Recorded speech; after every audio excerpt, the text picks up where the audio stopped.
Audio Jungle. Hello everyone, this is Alcabet, the analyst, and today I'll be talking Carson Wentz and should he have been benched against the Dallas Cowboys. But this is Alcabet, the analyst. All right, so let's get into it, man. Let's get into it. Should Carson Wentz been benched against the Dallas Cowboys?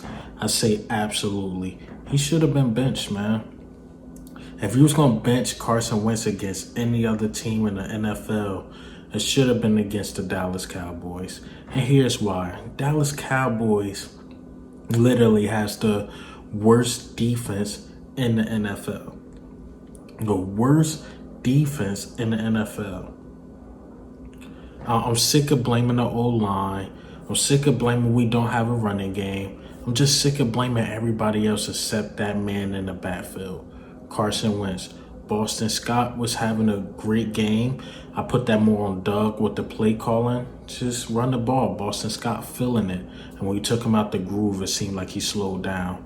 But Boston Scott was feeling it. But anyway, let's get back into Carson Wentz. Carson Wentz holding the ball too long. You have 4 turnovers this game. You made Diggs look like an all-pro cornerback, which he is not. You throwing it in double coverage. This should have been a game we should have benched him because our defense was just dominant. They was dominant. We giving them the ball in negative field play. And what I mean by that, when they got turnovers, they was at like our 40. They could have scored, but our defense was so good. We held them to no touchdowns. So if we wanted to let Jalen Hurts play any game, it should have been his game. It should have been a message to Carson Wentz. Look, you're not playing well. You're not playing well at all. Like, he should have been benched. It's just that Carson Wentz, he made throws like that double coverage throw. That was a terrible throw. But then he'll lay one on the money. Did you see that pass to Travis Fulgham in the end zone? That was right on the money. Even the pass before that, Diggs didn't even know Carson threw the ball because it was just so perfect. He just put the ball right in the basket. But then he'll just have some bonehead plays. Trust me, Doug is not putting Carson Wentz in the best position to win. Not at all. But Carson Wentz, the way he played against the Dallas Cowboys, he should have been benched. I seen Jalen Hurts. He made a beautiful pass to Travis Fulgham. It was a good pass. I'm not going to lie. But come on, man. Carson, you got to stop this, man.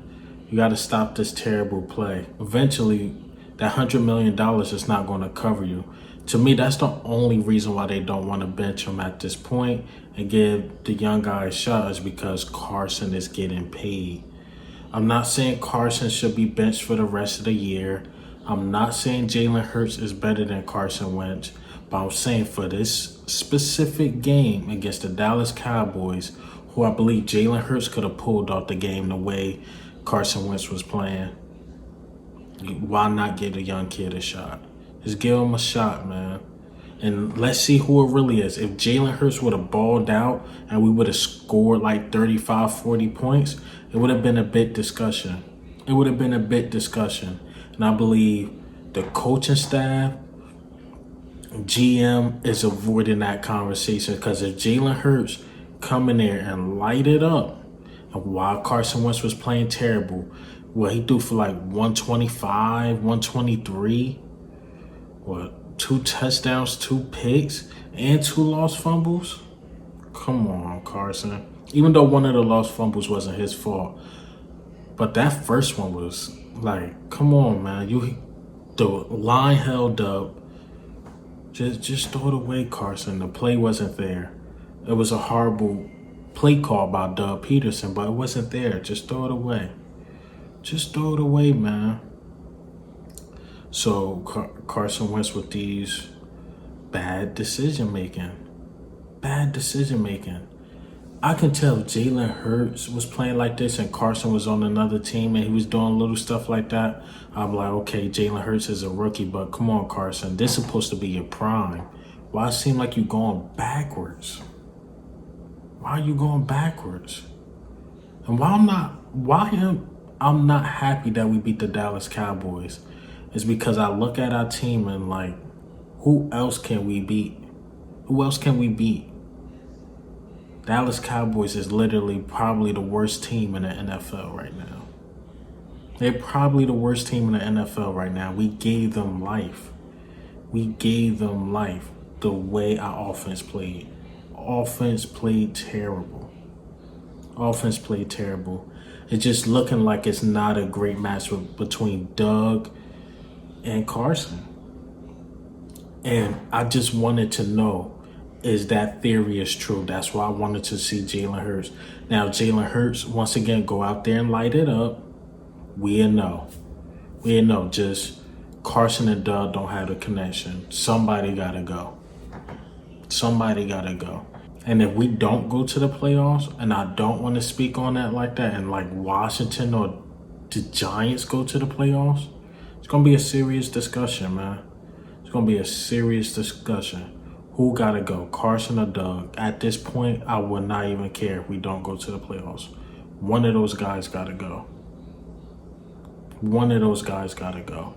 So just to get back to my original point, once again, should Jalen Hurts came in for Carson Wentz, that Dallas Cowboys game? Absolutely. He should have came in. And whatever controversy or whatever would have came, that is what it is, because Carson put that on himself. But those two picks and also the lost fumble, he was just in a slump. He was in a slump. And that was all on Carson bad play. That would have been all on Carson bad play. But man, what do you think, or how do you feel, man? Should Carson Wentz should have been benched for that Dallas Cowboys game? Or just let him play it out because Jalen Hurts wouldn't have been no better? I said, hey, if you was going to give, once again, Jalen Hurts any other game to play, it should have been that game. It should have been that game. But this is Al Kabir, the analyst. Ghost.